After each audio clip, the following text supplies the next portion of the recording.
3, 2, 1. Here we go!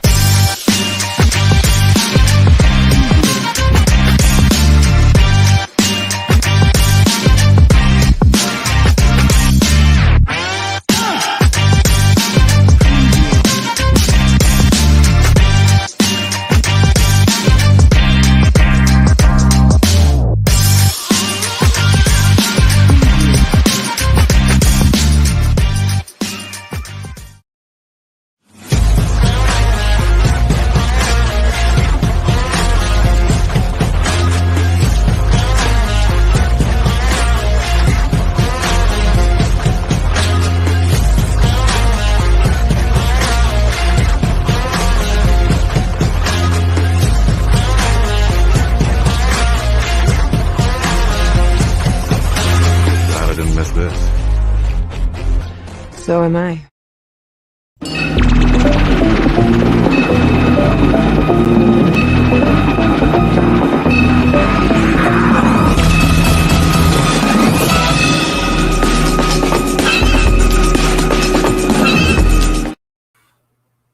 Well, hello, everybody. It is the Dennis and Andy show. Wait, I got to get Andy here. Whoosh. There's Super Andy right there. Forgot I had the glasses on. I don't need no damn glasses when I'm doing a podcast. AJ Tom is in the house. Relax. AJ's here. Woo! Thank God for that. Very relaxed. Pop culture, what is up? Hello, Hyper Kaiju. How are you? I made a rhyme and I did it on time. What?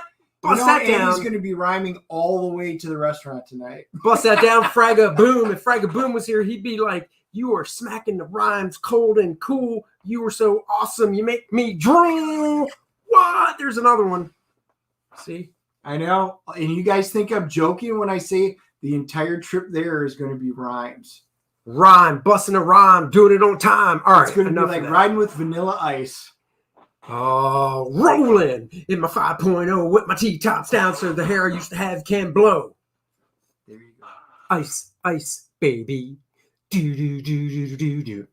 Do-do-do-do-do-do. All right, let's do a little screen share. Let's get right to business. So we got a lot to cover today. First order of business, First Man 2 learning curve. Got another backer today. Yeah. You guys saw the artwork from the book this morning I showed you guys.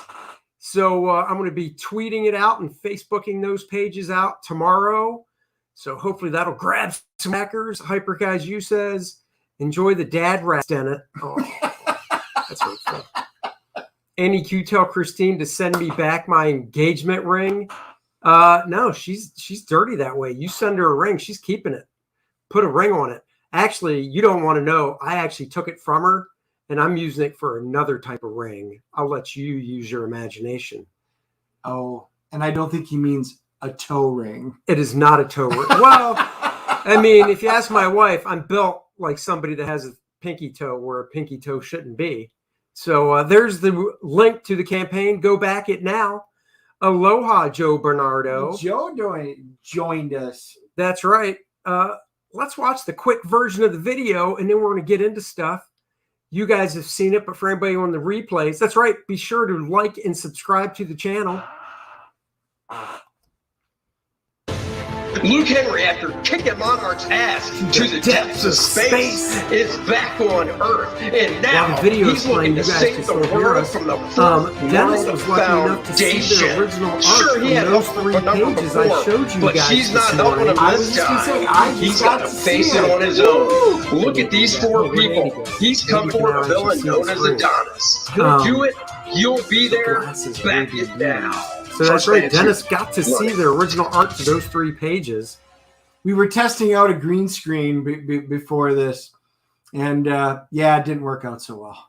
Yeah. The Star Trek part looked pretty cool. Yeah. So Dennis might get a green screen for recording from his house. So guys, I know everybody faithful watching right now in the chat has backed the book, and I appreciate it so much. For those of you that haven't, please go back. First Man 2 Learning Curve, 64 pages of superhero excitement and adventure. No SJW garbage in the book, just pure fun and excitement, make you feel like a kid again. So there you have it. Now we're going to get on to what we always do. It is Wednesday. We got lots of books, lots of comic news that came up. We're going to talk a little bit about a movie. We got so much to get to. We can't even putz around today. That's right. So first and foremost, what books did we buy? Well, I bought 2 this week. 2, and that is 1/3 less than you did last week. It is, because I bought 3 last week. Yeah. So we'll just quickly go through it. Death by Life. I like the artwork in this. I still haven't read it. It's on my back burner. It just looks cool. It looks like it's got potential. I'm just behind in my reading, especially with me going on a road trip here for a couple weeks. So it's going to stay in the back burner, but I'll probably just wind up doing this in one fell swoop. That's right. Dennis is going on a road trip. He's leaving me for a couple weeks. I know. Behold, Hyper Kaiju knows where it's at. Behold the AAT. You know what that stands for, right? AAT? Yeah. SS today. Oh, see, we never called it that. You guys have totally No, that's what Fragga calls it. I've never heard of that before either. Oh. So, but Fragga calls it that. So I was like, okay. See, I hadn't heard that. Nope. Come on now. Come on. Oops. Come on. Technical difficulties there. Oh, yeah. Berserker number 5. Keanu Reeves was actually on the Today Show talking about Berserker.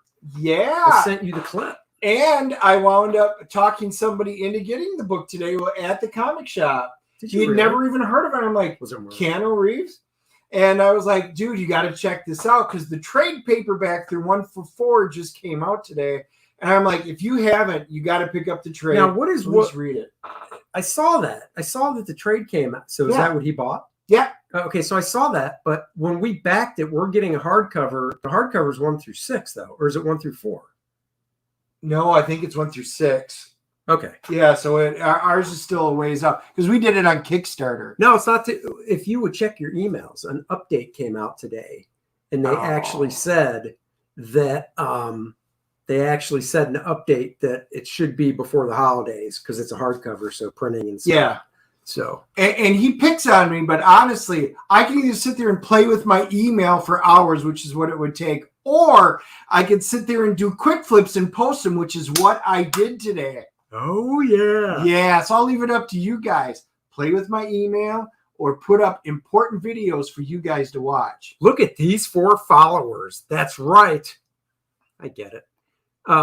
When does the movie start production? I have no idea. He's in the middle of filming John Wick 4 right now. And he's got Matrix on the burner too. Well, Matrix is already filmed in the can. Is it done? Yeah, as far as I know, okay. It's done, yeah. All right. I didn't know it was completed. So Hyper Kaiju says I never check my personal email either. God, I wish I, had a job where I didn't have to check email, but I have a job where I have to. But you live in front of your computer 24/7, 365. No, I don't. You do. Blade Runner 2029. Been solid. In 8 years, we'll be living this future, apparently. I know. I want my flying car. Already putting it down. Have you started reading these yet? I looked at the first one, and I like it. So okay. It's only a 5-issue miniseries. So, Kari's done a nice job. I'm just gonna get it, and then what I'll do is I'll read all 5, and then I'll put out a full review on it. Because then people can get it in trade. That is amazing. Superman 78. There's one Dennis and I both got. I got this cover. As much as a Brian Hitch fan, I'm a huge fan of Brian Hitch's art. Hold on. I bought the first Amazing Fantasy. Still haven't read it. God, you and Dennis would get along great.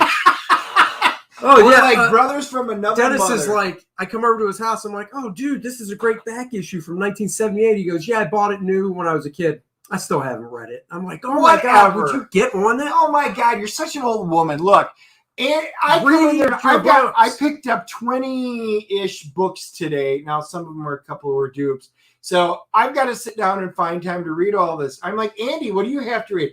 Oh, I have to read my new comic this week. Oh. And I'm like, seriously? Oh, my God. No wonder you have all this other crap to read, you and your 1 or 2 comics. And what did he get this week? 2. I did. I got 2. But so this is the cover I got. As much as I love Brian Hitch's work, I thought Ben Oliver did such a great job of capturing Christopher Reeve. And Gene Hackman. Gene Hackman, thank you. Gene Hackman on this cover. It is great. I mean, we love that first issue, so I can't wait to do a review on this one. Yeah, we'll definitely do a review on this one. The interior art, I flipped through it, has a lot more Superman in it. I'm jazzed. I can't wait to read this tonight. I know you will. There. You can get 100% done. No, I got Parasomnia number 4. Looking forward to it. I think somehow number 3 may have jumped the shark or out of my basket. So I can't find my number 3 at home. So I'm doing a road trip right after we go to lunch here or supper. We're going to do a road trip here to a shop. So hopefully I can pick up number 3 because 1 and 2 are really good. Mr. Bust My Balls, because I've got my comics in drawer boxes finally, and they're alphabetized, but they're just not. They're alphabetized A through Z, but then if you look at the section of A's, they're not totally alphabetized, and so on and so forth. You, who has all 30,000 comics or whatever, alphabetized, numerical, down the line, I can't find my Parasomnia number 3. I don't think I got it. That's what I'm saying. I think it's missing. It's not that it jumped my pull and I didn't catch it. So I've got to go look for it. Listening while driving, just imagine all the shit I'd be giving you, Andy, if I wasn't. And yet he still found a way to text while driving. Well, here's the fun part. Skill. I can give AJ shit because he does have a little goodie box. He's going to send me a few things. Oh. And which, AJ, I really appreciate. I can't wait to get it. How hard is it exactly to find that other thing that you, I mean, is it that tough? Good Lord. Just saying, I'm a little impatient, but I appreciate the gift and the kindness. So thank you very much. See, I can give it back to you as well. Who actually reads the comics they buy? I do. He does, especially when you only have 1 or 2. Oh, this one looks. Is this a number 1? Yeah, I was going to say this wasn't even on my list or radar. I walked in, and I'm like, "What the hell, dude?" They had so many great covers on this one too, and they were almost like sold out. So I went and checked out some of the other covers. This is the one I picked up, and I thought it was great. Click on it in there. I'm curious to see who actually drew the inside because they do novels as well. You know, they have the hard case and actual little novellas as well. Yeah. So anyway, that one wasn't on my radar, but I picked it up. It just looked really cool. So I'm giving it a shot, and I was like, yeah. Joe says your OCD didn't get the A drawers done, and your name starts with A. I know. Now that is a cover that gets your attention. Oh, the artist was Anghor King. I even apologize. I already did the quick flip of it. I apologize if I got it wrong, but I would have bought that one. Well, that's the main cover. That's Bill Sienkiewicz. Let me check out.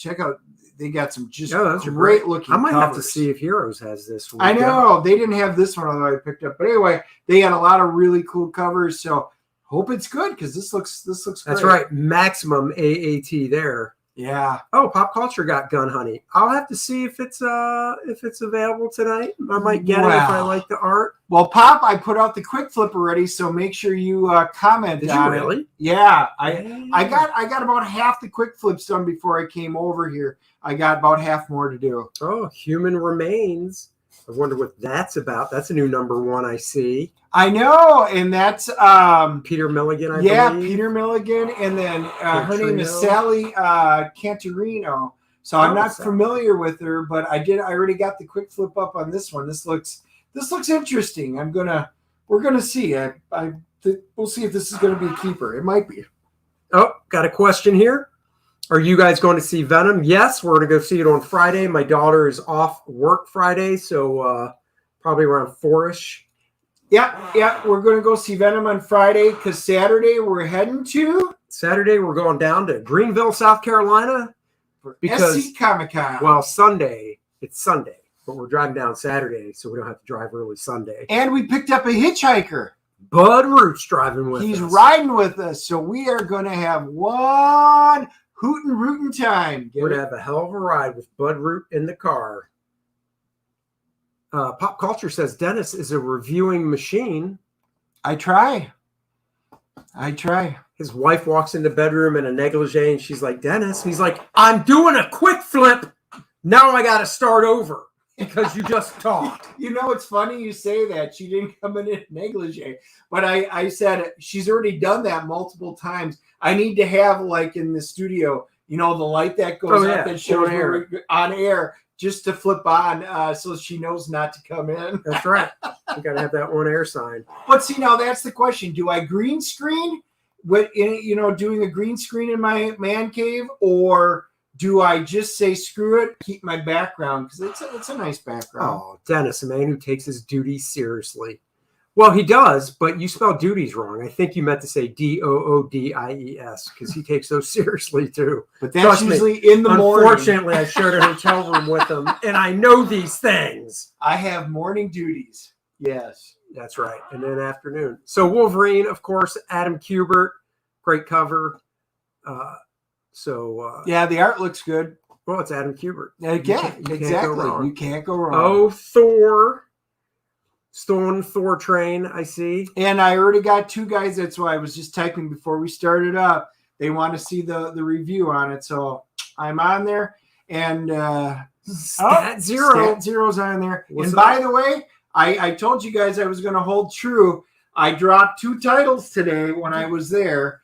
I did drop Moon Knight, just didn't do it for me. And I'm going to do a full review of 1 through 3, probably when I get back from the funerals.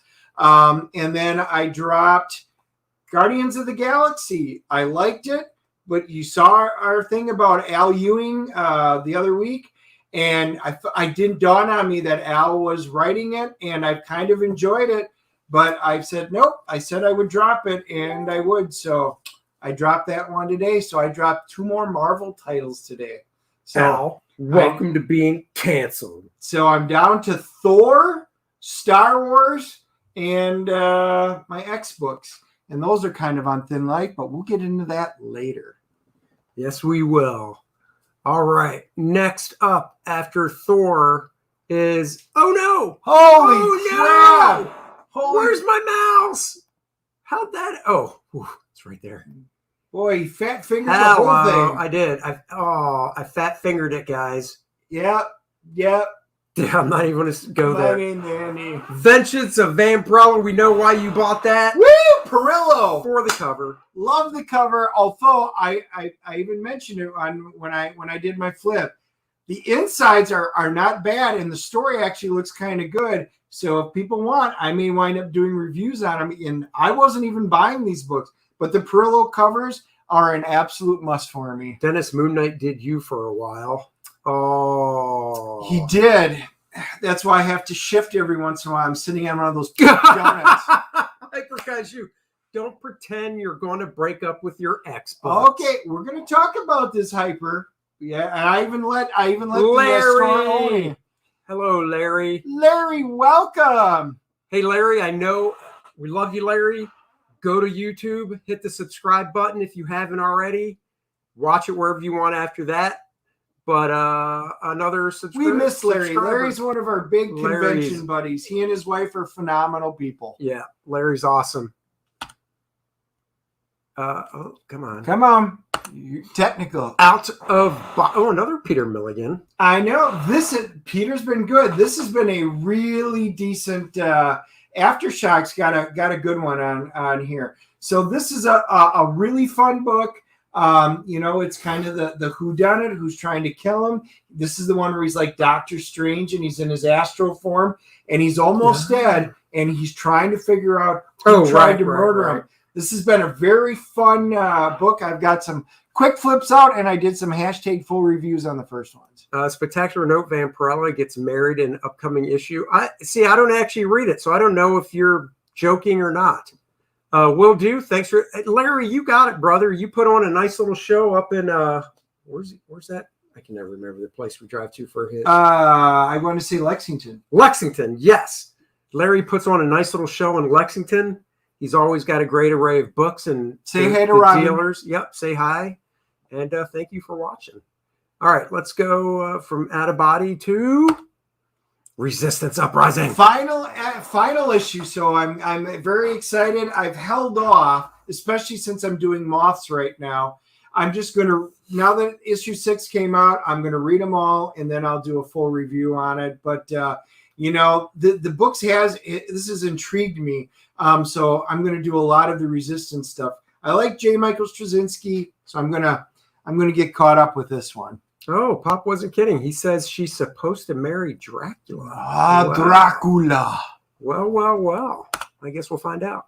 Terry Moore's Serial, number 7. Yeah, it has been solid, but it's Terry Moore. If you like Terry Moore, you're going to like this. I think he's got another one that's going to be coming out soon.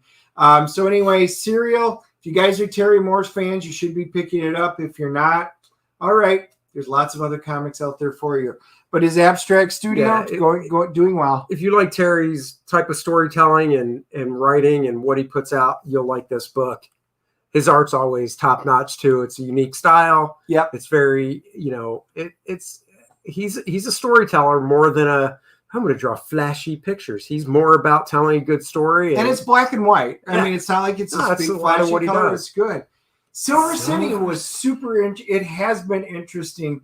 I haven't even read 4 yet because I told you I'm a little behind. You bastard. But this is really good, dealing with the concept of purgatory. What happens when a massive accident happened? You go to hell, you go to heaven, and there's something in between. It's called Silver City. So it's an interesting delve into the concept of it, and it's been quite good. So Aftershock, another solid book. Nice. And we have to look for today, by the way, guys. Cherry Blackbird was completely sold out again, so we're going to check another shop. Literally had one last week. I know. Well, 3 just came out. I know. So no, I'm saying 2. they had one copy of whatever was on the stand last week. Right, that was 2. Okay, this is 3 that just came out today. today. So anyway, because everybody else is gone, so I'm crossing my fingers, or I'm going to be ordering from Scout Comics. That's right. Sanjaversal, once again, just buying it for the cover. It's Perillo, and again, the inside looked pretty good. That is just a super cool cover. I would actually get some of these covers just for the wall because they just look so good. Pop Culture says Aftershock and Volt have been solid. They have. Absolutely. War of the Bounty Hunters, Star Wars. The main Star Wars title is probably some of the best stuff Marvel's putting out now. They keep everything. It looks true to the original movies. The writing has been good. If you're a Star Wars fan, this has been good stuff. I have dropped all the other ones now, but the main one has been solid. My daughter has so many Star Wars trade paperbacks now. She's so into it. Sword, number 8. It's written by Al Ewing. I know. Dennis. I told Andy that. I'm like, man, I just dawned on me that Al Ewing's doing it, and it's an X book. So I'm in a quandary. I'm in a true quandary, and we're going to see what happens. There is no quandary. I can fix that. Inferno number 1. I got a bunch of covers versions of this. He put them in, and Tony's a great guy. He put in a bunch of the different covers. So I was dumb, and a lot of them look great. Mark Brooks' cover was fantastic. There were so many good ones. I'm worried about the story that there's nothing original coming in. All they're doing is taking some of the best storylines and just saying, we're going to do something with the new X-Men with it. Again, we'll call it Inferno, and you're going to buy it because it is. So, yeah. I resisted. Even though I do like the artist's work. I like Valerio Schitti's work. Yeah, it was good. What the hell does that say? That is Echolands. You remember that is the book it's actually stapled on the short side. Yeah. This is the next one. The first one was really cool. I did not only a quick flip, I did a full review of it, and I'm going to be doing the quick flip on this, and I'll probably do the full review as soon as I can. Really interesting book. Awesome. Geez, one day we'll get to the second book that I bought this week. Good Lord. Oh, there it is. There it is. I bought Batman Detective because I'm a huge fan of Dan Moore's artwork. The story's actually pretty good too. But first and foremost, love Dan Moore's artwork. It's very cool. His covers are great. So glad he's doing these interiors. Hyperkaiju says, will Dennis leave behind his beloved X books if it means supporting scumbag Al Ewing? Find out next week on the Dennis and Andy show. Exactly. Oh, we'll talk about that shortly. Evening, Adams. Thank you for joining.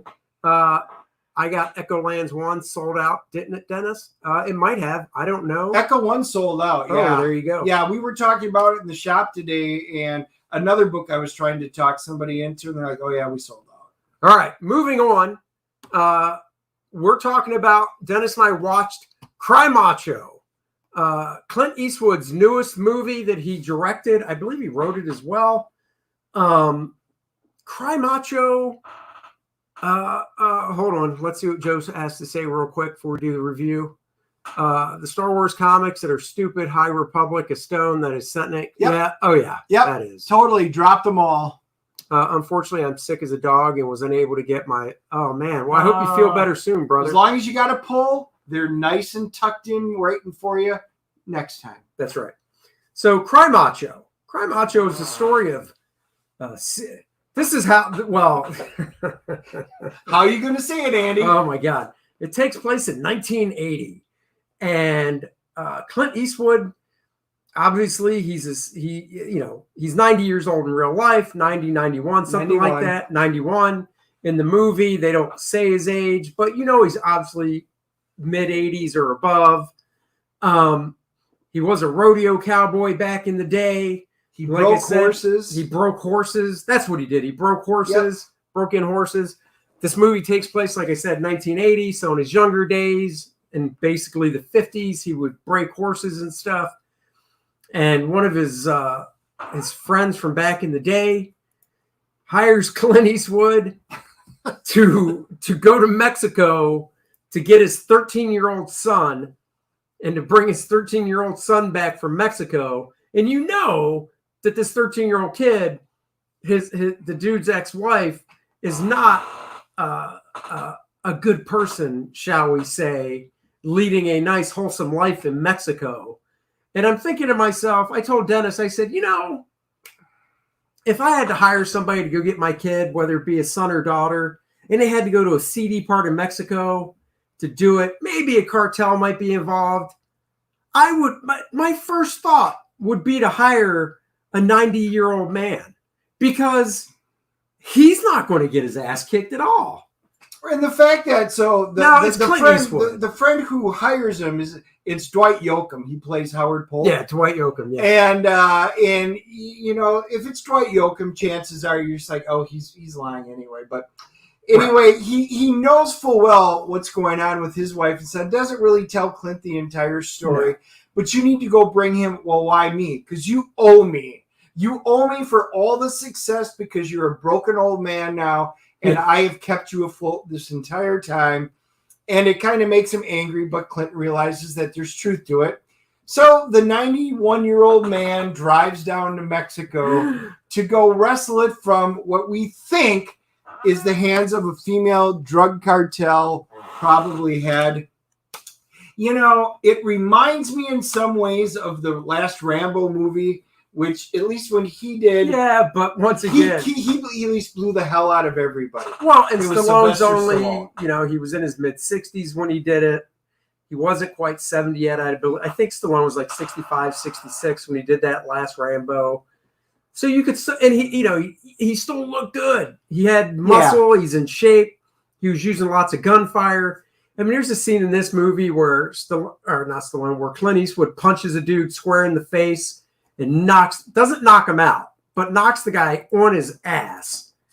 And I jokingly told Dennis, I said, look, I love Clint Eastwood. He's still a badass, but if I can't see his punch coming before it's about to hit me, then yeah, I guess I do deserve to be knocked in the face. So now the interesting thing is, Clint Eastwood, if you remember him from his great movies of punching, like Every Which Way But Loose, Every Which Way You Can, all of his good, punching movies, he's got that distinctive punch. He still has that distinctive punch, which was really cool to see. It's just in slow motion. So there's a slight chance that if he went to punch Andy, Andy might be able to dodge it. I'm giving Andy a 50-50 chance.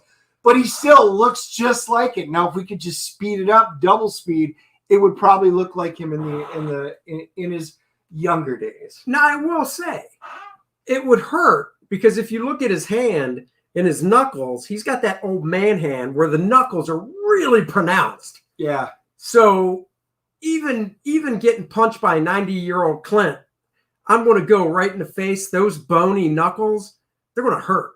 But I think I could see it coming. Yeah. Let's see. His spaghetti western. Yes. I mean, look, we're not taking anything away from his career. So, and the cool thing was they actually had pictures in his house of Clint Eastwood back in the younger days in his spaghetti westerns, and on horses and all the cool stuff. And they were actually him. They didn't have to Photoshop anything. It was cool. Now, it may seem like we're totally bagging on this movie. Andy has armor class 9. I'm not an RPG. I'm not a role-playing game type. To me, armor class 9 seems like a high armor class. Is it not? So, roll D20, Andy. Save versus a death. Yeah. It's 46 random damage, and Andy took it all. I love this. The old guys have built-in knuckle dusters. It's true. It is. And once again, the movie had it is not. Thank you. I got that. The movie definitely had some heart to it. Probably didn't want to show that one yet. Yeah. So that one is so this is him and the boy. That's the boy. He winds up going in to get him. And I love this. The reason it's called Cry Macho is because the boy participates with his rooster in cockfighting, which I assume even in Mexico today probably isn't illegal, but it definitely wasn't in 1980. And he names his rooster Cry Macho. Yep. I don't know why. Like, Macho's cool. Like, come here, Macho. My rooster's name is Macho, but it's Cry Macho. Cry havoc and let loose the dogs of war. There you go. But needless to say, they wind up having to go to a town. He winds up finding a Mexican love interest, which was cool. Her daughter died, and so she's basically took on the grandkids. The cartel is after him. It winds up being a heartwarming story. It just doesn't. I think they pulled a fast one on us with the trailer, because the feeling I got from the trailer was it was more going to be he goes to Mexico, gets the kid, and now it's going to be this chase between these bad guys that work for the ex-wife to get the kid back. And even though Clint's old, I just assumed there'd be lots of gun shooting and stuff and not physical fighting with Clint. And it really wasn't. No. There wasn't a lot of there was very little shooting. There was very little action. It was a slow burn, kind of in a good way. The story is an entertaining, but it's more of a humanistic story versus what we were expecting to be like an action flick. And it's cool. The character interactions are great. Yeah. And instead of shooting his way out of town with the sheriff who thinks he's dirty, he winds up doing some great stuff to make the sheriff think he's beloved, and it's because of his wife. And there's a lot of good little scenes that were throughout it. It wasn't that it was a bad movie. No. It's just not what our expectations were. I think it was advertised wrong. It's like Dennis said, good acting, good cast. Clint always brings it to the screen when he's on screen, always has. I just think they advertised it wrong. Andy made the comment during the movie. He leaned over and he goes, look, they should have just cast somebody younger in the role. And that way they could have really brought out some of the explosive stuff, and they could have. Maybe this was Clint's final story. He's going out, and I don't know, but needless to say, it was a enjoyable movie for what it was. Did you see the pictures of the soy filled? Oh, yes, I did. Oh, yeah. So annoying. Not one mask into place, unless you were a waiter. I was going to say, or a waitress. all the help was full. All the help had to wear masks. So anyhow, let's give it our score. I know we popped up. That was an accident, but we'll show it now. It doesn't matter. It's not going to taint what I say about it. Go ahead. I mean, I was going to give it a 6.5. That's exactly what I had for it. Yeah, I'm giving it a 6.5. As you can see on screen, the fans gave it a 63. So I'm right in line with the fan. The critics liked it less, but that's just because it's Clint. Yeah, it's because it's Clint. So it's right in line.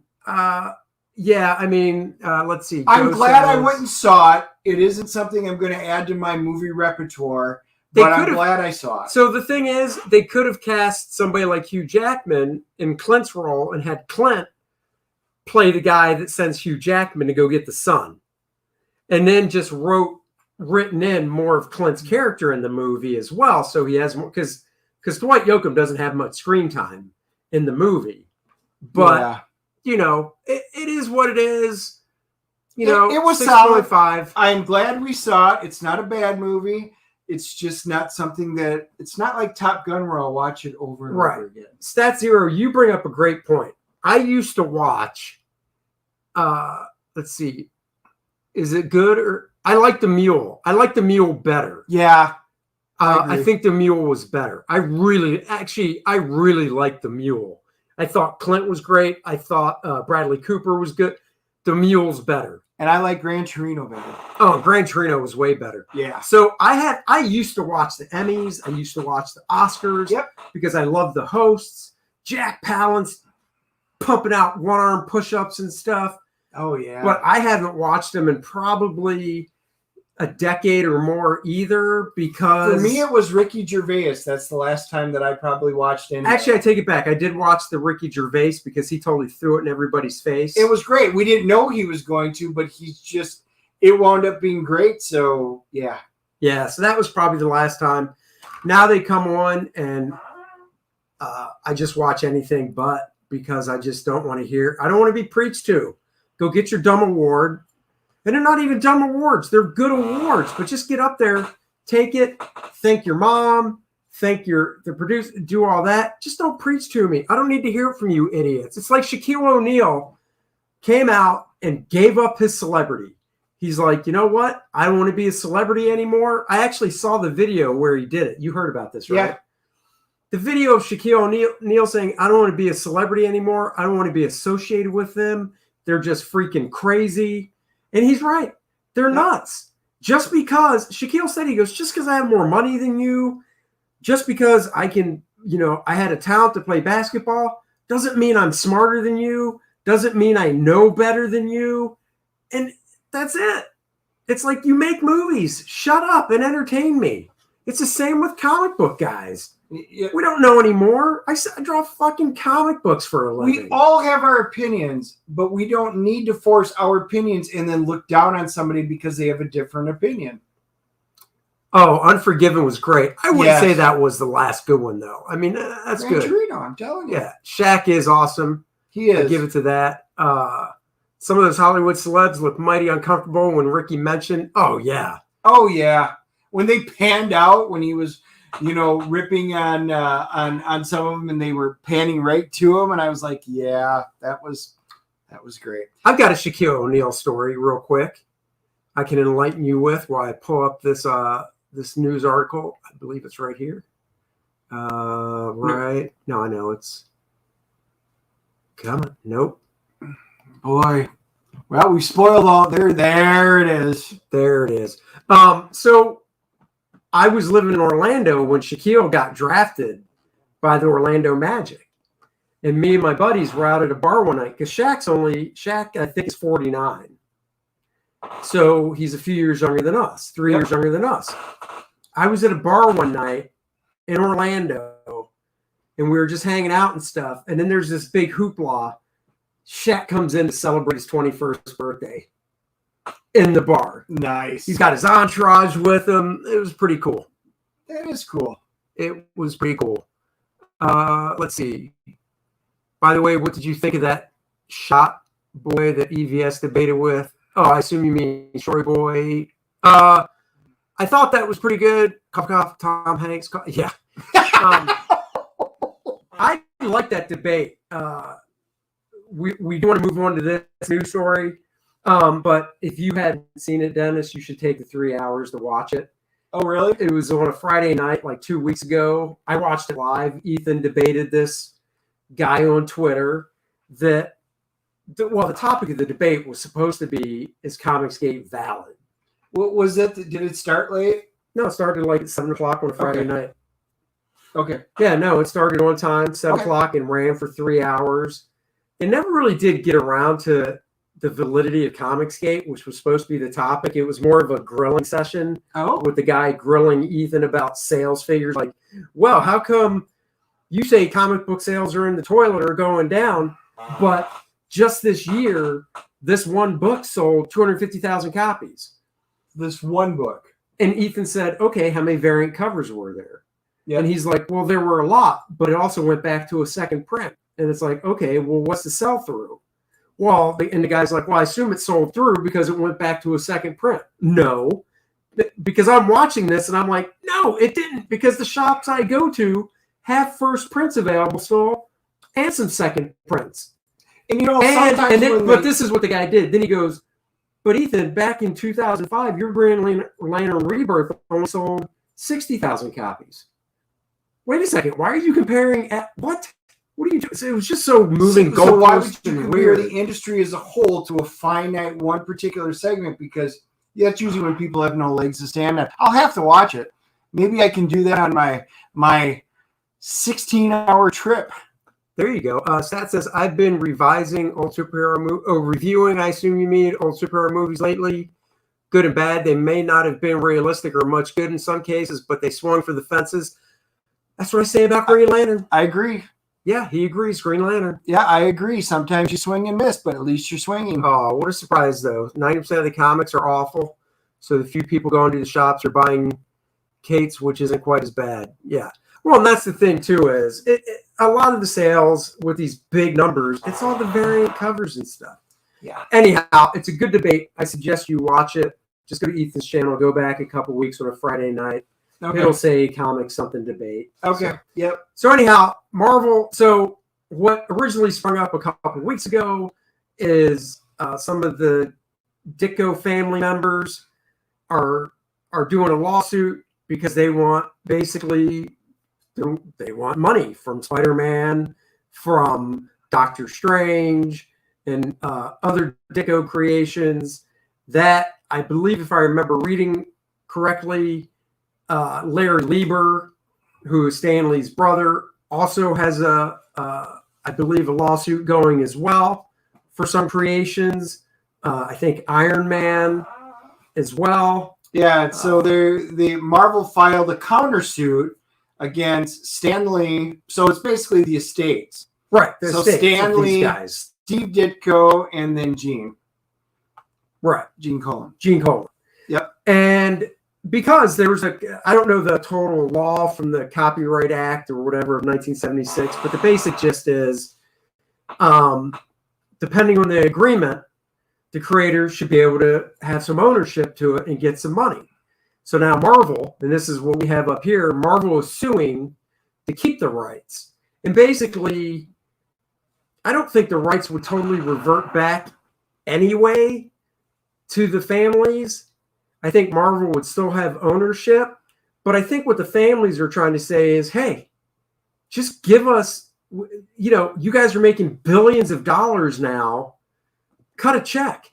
Right. Cut some checks is basically what they're saying. So under the Ditko, it said in August, the administrator of Ditko's estate filed a notice of termination on Spider-Man, which first appeared in the comic form in 1962. Under the termination provisions of copyright law, authors or their heirs, which is a key point, can reclaim rights once granted to publishers after waiting a statutory set period of time. According to the termination notice, Marvel would have to give up Ditko's rights to the iconic character in June of 2023. Okay. Here's how Marvel can cut this off. They don't have to countersue. All they have to do is get arbitrators. That's the right word, right? Sure. Mediators. Arbitrators. Get mediators in a room with the lawyers. I guess you would, the lawyers would have to, go to the family and go, what are you looking for? Let's get a mediator in the room and basically come to an agreement where Marvel could be like, we're going to cut you X amount of money from now on. And we're going to start with this nice check here. And then after this check, you're going to start getting royalties, whatever. You're going to start getting compensated from here on out for these creations. And that would end it. You do that. And I mean, the check's got to be good. Don't roll up and go, we're Marvel, Disney. We're going to cut you guys like 10 grand. No. The problem is Disney isn't going to do that because it's Disney. They already had this with Mickey Mouse way back in the 80s. And they basically went to Congress and got them to massage the laws. And they've done it twice now. I have a real problem with Disney and the crap that they're doing with it. So what is going to stop them from trying to do the same thing here? These heirs need to be on top of this. What's it? I feel like Marvel should cut me a check just for what they've done to the X-Men. Me too. Me too. I need 50% back of everything I spent. A lot of people will bring up, but it was a work for hire agreement, blah, blah, blah. Okay, back then in the 60s, when Kirby and Larry Lieber and Gene Colan created this stuff, it wasn't like it is today, where today you basically sign, even when I got in the business, I basically signed this little piece of paper for every job I did saying that I'm getting paid per page, and whatever I put down on the paper, I own the original art. Marvel pretty much owns everything else, unless there's a carve out for, hey, you're creating this character. And I go, well, wait a second. Before I create this character, I would like it in writing that I have co-ownership in this character. And at that point, Marvel could go, okay, we're going to go to somebody else to create it that hopefully won't say that, and we'll send you the design to draw. Because if, I got hired to draw Quasar. Well, Quasar, I didn't create Quasar, so I'm just a hired gun to draw it. But if they were like, we want you to create, this new character in Quasar, and like I said, I was like Liefeld in Deadpool. Liefeld, from what I've heard on his podcast, has, did say, look, I'll create these characters, but I want an ownership stake in them. So he gets checks for Deadpool toys, Deadpool pops, Deadpool merchandise, Deadpool. Rob's getting a check. I believe the same with Cable. Yep. Well, they didn't have that type of stuff. Back then, nobody knew that this stuff was going to be anything. For all they knew, they were creating Spider-Man, and 6 months later, Spider-Man could, shit the bed, and then they'd be like, well, that didn't work. All right, next job. So it was all just handshake type stuff. See, and the thing is, if you remember, DC, Siegel and Schuster went after the estates did after DC trying for Superman, right? And DC staved off the termination by counterclaiming and asserting that tortious interference of its right. Here's the interesting part. The publisher was represented by Dan Perticelli, and guess who happens to be representing Walt Disney right now in its efforts to keep the various Avengers characters? The very same Dan Perticelli. And Joe brings up a great point. So apparently Aaron Lopresti, that is, said that the big corporations just sue you for the use, even if they're public domain, until you're out of money. Well, exactly. That's the thing. I agree. They can play the long game because they have the money, and to them it's like, okay, we're going to do this. Well, it's a business expense, so those hundreds of thousands of dollars, if it even gets to that point, because if they spend $100,000 in a lawsuit against a little guy like us, we'll tap out before they get to $100,000, most likely, and that's what they're hoping. So you do, hopefully the families of Ditko and Lieber, well, Larry Lieber's still alive. Yeah, Stanley's brother, younger brother. Yeah, so hopefully they're trying to go into this for a long haul game, and you would like to think that whoever's representing them is doing it more out of, basically pro bono, saying, you know what, I believe in this so much. You got to go to a big team. You can't just go to a mom and pop lawyer shop. You got to go to a big firm that can say, you know what, we'll get some people on it. We'll do it pro bono, because they're looking down the road going, if there is a payday out of this, I'm a lawyer. I get what, 25, 30%? Right. But the big thing is, in my mind, and I want you guys to type in on the chat, give us your thoughts on this. Do you think that, Ditko and Stanley and Colin, and even going back to Siegel and Schuster, do you think that they're owed money for it? Do you think it's deserving? I kind of want to get your thoughts on this. I mean, the problem is you got to look at it strictly from a legal standpoint, but then also there's a heartstring on there, because these guys are the ones that put the sweat, blood, and tears into the creation, all of these years. And it's like Marvel, DC, they just want to soak the blood out of every rock. And it bothers me. I really do want to see it, and as much it would suck for the movies, but the movies haven't been great lately anyway. I really want the creators to get something in their estates. I don't think it would suck for the movies, though. Let's see. Wasn't it Jim Starlin who said Marvel had only paid him $5,000 total for the creation? I don't remember the number amount, but I do remember Jim saying that he made low. I remember Jim saying he made more money off of this low-level character in Batman vs. Superman, I think it was, than he made for Marvel in general, for Thanos and all the other characters that are in the movies that he created, which is ridiculous. Yeah, I was thinking it was the Suicide Squad, but you might be right. Maybe it was, I can't remember, but he made more money from a second-rate character in a DC movie than he made off of Marvel as a whole. Support someone who deserves your cash. Back First Man 2 Learning Curve. That man knows. Back it now, because you are going to get high-quality projects, and you're going to love it. Let's see. Oh, man, would love to say yes, but sometimes a deal is a deal. I get that. It's like, look, Siegel and Schuster sold Superman. I can't remember how much it was for. Let's say it was for, $100 back in the day, which $100 back in, the early 40s. When you're paying rent. When you're paying rent, $100, people weren't making that a week. So I get it. But at the same time, that's where I would like to say that, yes, a deal is a deal.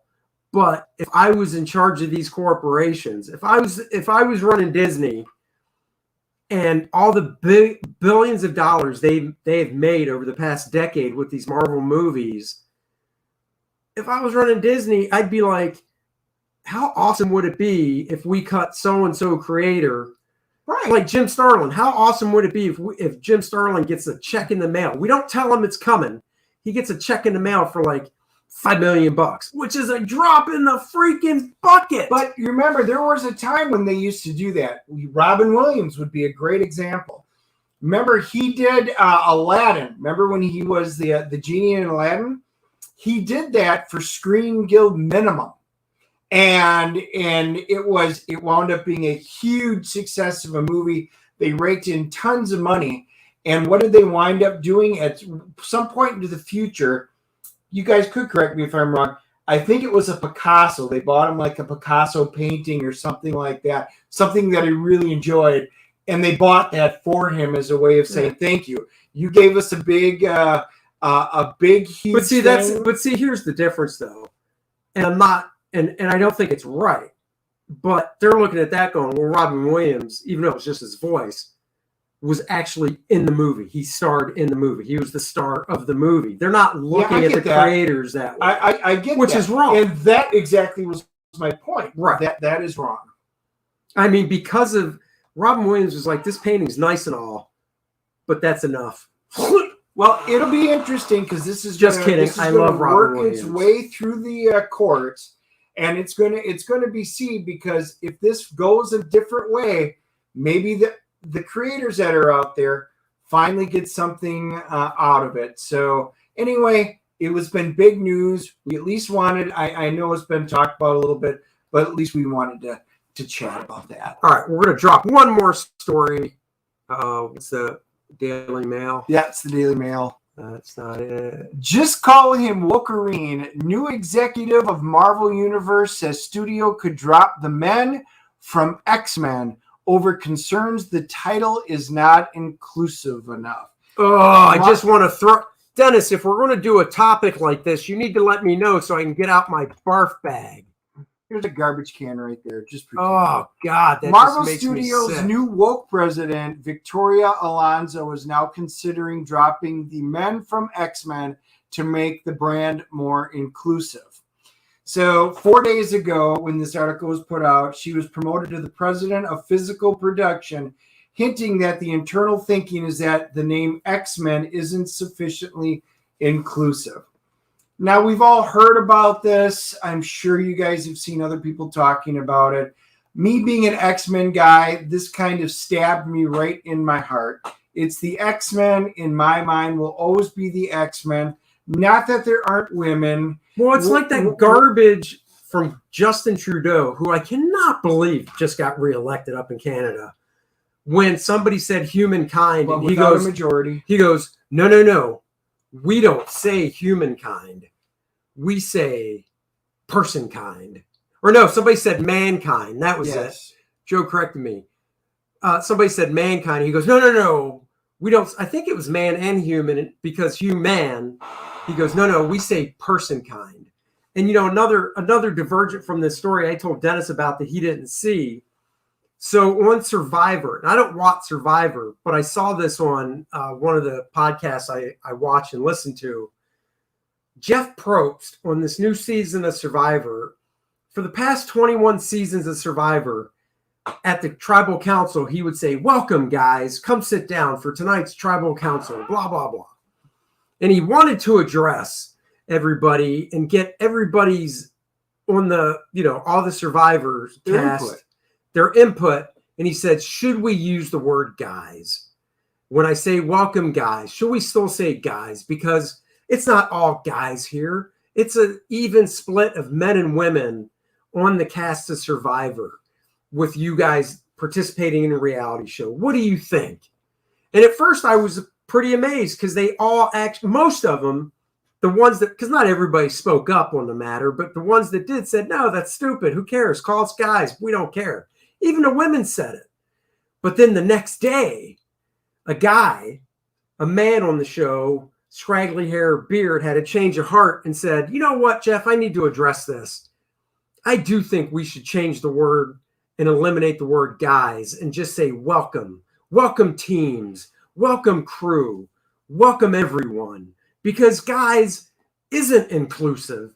And I mean, this is such garbage, what we're going through. What we're going to look back. I really believe in 20 years, we'll look back and be like, are you effing kidding me? What the hell? I will completely drop Marvel if this happens, right?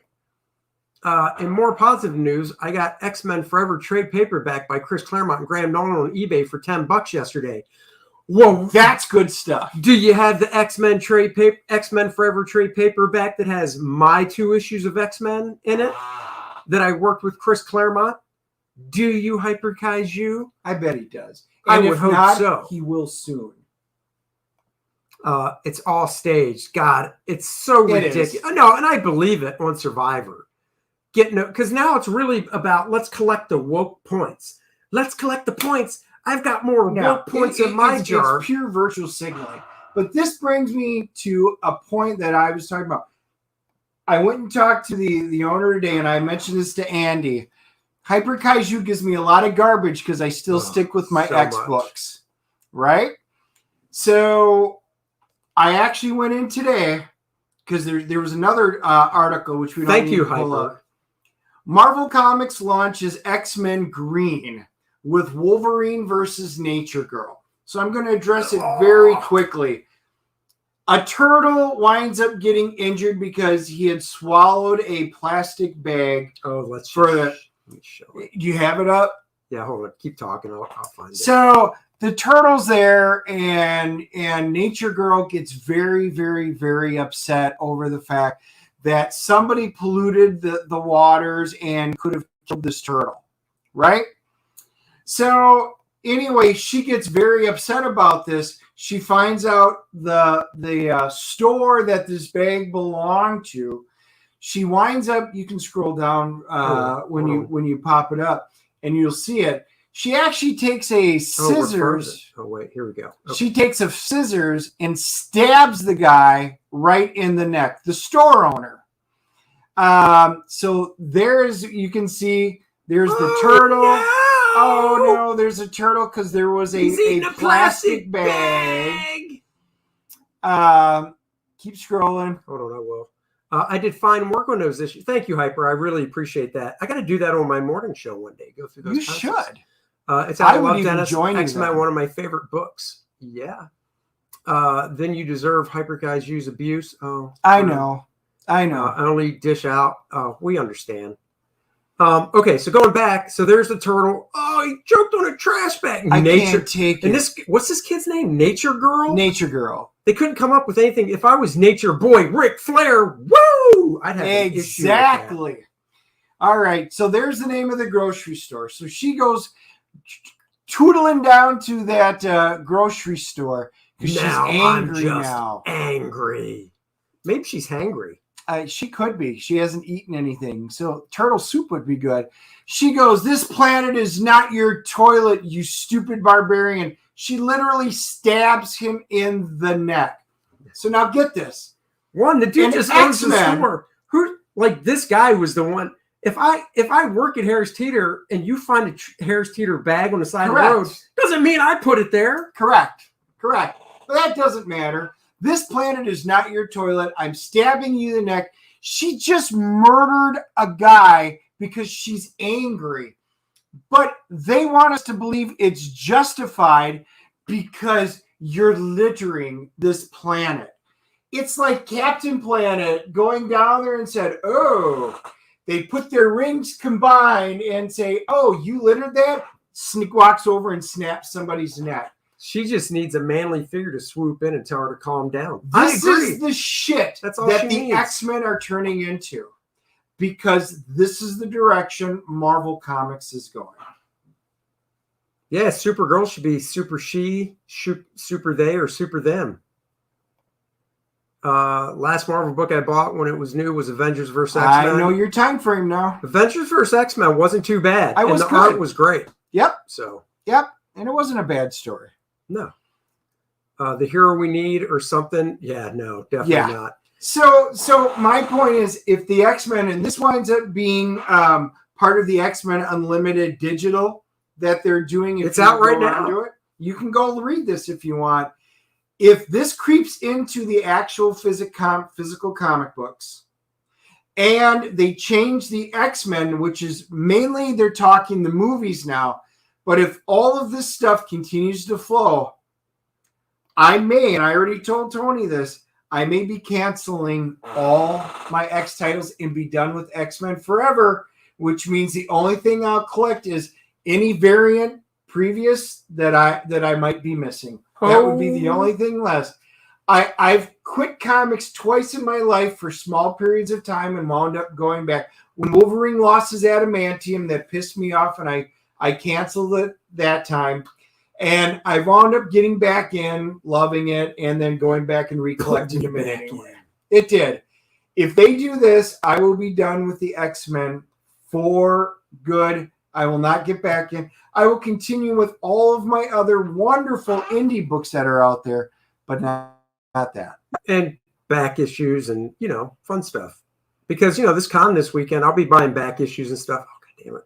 Your screen's frozen. They can hear us, though. I don't know why it's frozen. Well, it'll bounce back. But we'll hope this is back before we say our goodbyes. I'm trying to. Wow. We may have actually. Now, can you guys hear us? Let us know. Actually, let me look on my phone. Let us know. Please let us know so we don't have to hear Andy singing. What are you talking about? Doom doom doom doom doom doom doom doom. No, see, we're not for. See, our screen shows it's completely frozen. Let's see if they can hear us. Hold on. No, see? Our nice. Screens show. Oh, we're not for. Oh, yeah, we're in bad shape. We got the little blue circle of death. Hold on. No, can you read it? I can still see it fine here. Nope, it says we're good. You guys are good. So it's just on our side. Wow, we got the new version of the blue screen of death. I've got the little circle spinning of death. Do you know why? Because I've got windows open. No, it's telling us you guys have talked long enough about great comic stuff, and you'll be back next week at a different time because that's right. I will be leaving. Don't worry about it. I will be leaving out of a week, so they'll have you in the morning, and we will do something. Yep, we'll be back on Tuesday next week, Tuesday afternoon, because Dennis is taking off on Wednesday. So we'll be back then. We'll try and stream from the convention. Hopefully, we'll get some streaming in at the convention this weekend. Yep, that is the plan. And we'll be back. And once I can actually hit the button to end this bad boy, I will. Just got to close down some extra windows. This is really hilarious, actually. It's funny because we know you can see us. Watch it will be X Team blue, green, pink, barf. Oh, yeah, no, guys, I'm telling you, my patience with Marvel in general is just about done. Thank God for all of these great books from Scout, Aftershock. There's a lot of great books that are out right now. Yeah. Vault. Yeah. All right, guys, we're out of here. We will see you guys Tuesday next week. Thank you again for joining us. We will have a great day. Live long and prosper, everybody. What was this last one? I was talking to my local comic shop owner about all this woke stuff. I asked him, how are the reads? He said, I don't read that. Oh, too funny. Dennis, you taking a canoe trip to Deliverance? He is. Later, dudes. And yeah, we will catch you guys on the other side. Bye.